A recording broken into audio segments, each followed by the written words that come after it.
This week's AEW Collision was the final show before AllIn, so this was AEW's last chance to sell the show to anyone considering buying it. We got a couple of smaller matches, like Keith Lee and Bill being involved against smaller competitors, but seeing the CM Punk Derby and the fourth man took on Swerve, Lucha Bro, Brian Cage, and Jay White. So let's get straight into things, and we start things with Orange Cassidy and Penta and Kingston versus Butcher and the Blade and Kip Sabian. Jack Perry came to the ring with the FTW champion before that being carried to the ring. He held a special ceremony to retire the championship involved, but it was interrupted and suplexed through a table by Hook. He picked up a mic and simply said Wembley.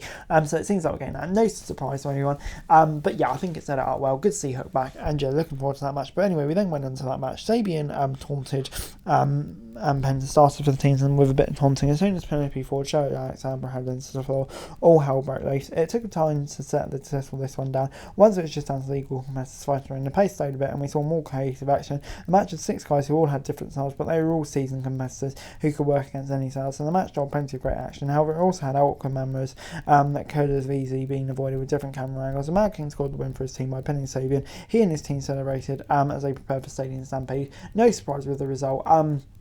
And yeah, gets 6 out of 10 from me. Worked well. And yeah, I think 10 out to the match well enough without being too remarkable. So yeah, gets 6 out of 10. Dark Order then took on Action Andretti and Darius Martin.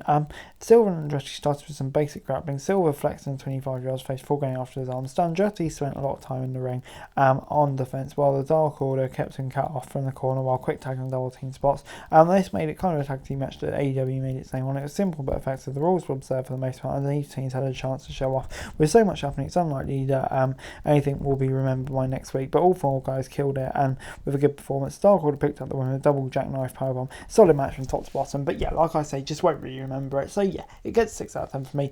Good, but unremarkable.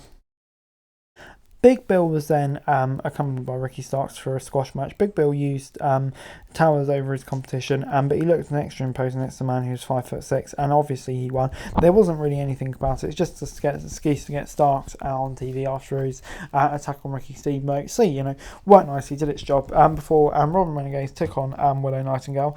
Charlotte Renegade was at ringside to support her sister, but Nightingale was going to win this match easily. This is quite as one-sided as the previous bout, but it certainly wasn't a back-and-forth struggle. Willow got the one, but Robin did manage to get some offense, and during the break that was in picture-in-picture. It was a decent match that got more competitive as it went on, but yeah, kind of just ended like that. The women's division definitely deserves more screen time, so especially when it comes to pay-per-view. I know the bill was on Rampage yesterday, but I'd like to have more than one match on there. So yeah, it kind of gets 5 out of 10 for me, just for that more general issue, really. Keith Lee then took on Zicky Dice in the next matchup. They spent a lot of time posing and talking trash to each other before Limitless One took out Dice with a clothesline. Lee won with a powerbomb in just a few minutes. This was pretty much a squash match, with entertaining than most bouts at short, which is testament to how kind of good and entertaining these two are. But yeah, gets 6 out of 10 for me. Built up Keith Lee nicely, but yeah, hopefully after AllIn, maybe for All Out, probably not though, but definitely after that, we get to see Keith Lee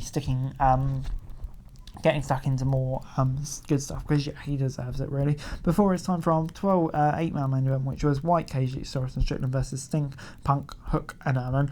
And yeah, Swerve and Punk started off a quick lockout. The leader in the Mogul MC took the straight edge superstar, a quick arm drag, and seemed to surprise him a bit.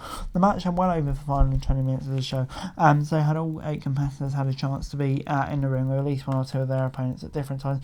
We got to see quite a few combinations, but most interesting was White and Punk, because they spent a lot of time talking trash to each other. With a lot of these guys competing at AllIn, it wasn't surprising to see some of them taking it a little easy, but it doesn't mean the match wasn't fun. For a match with so many moving parts, the time was managed well. Punk ended up coming out on top when he hit Brian with a GTS and then locks in Joe's own submission. As soon as it was over, Joe rushed the ring and attacked his former best friend. The show ended with brawling and chaos ensuing, which seems to be a trend to go home shows. But yeah, I mean, it gets 7 out of 10 for me. This was good stuff. I enjoyed the match, like I say. I think the babyface is winning, kind of sense offering a good nuke heading into the pay-per-view. So yeah, that definitely makes sense. And Jack gets 7 out of 10. On the whole, really enjoyed it. Good stuff. Overall, AEW Collision gets 7 out of 10 from me. Yeah, I thought it was a good show this week on Collision. Really enjoyed some of the matches, especially in the main event. Maybe it didn't quite set up to AllIn as well as Dynamite did. I think that did a lot of the heavy lifting. But still a fun match. So an entertaining show, sorry. So yeah, get 7 out of 10 from me. Enjoyable stuff. But anyway, guys, that's it for you. Thanks so much for watching. Like, subscribe, and it's what's going on every day. Restoration, subscribe, and return screen. I greatly appreciated. Thanks so much for watching. Peace out.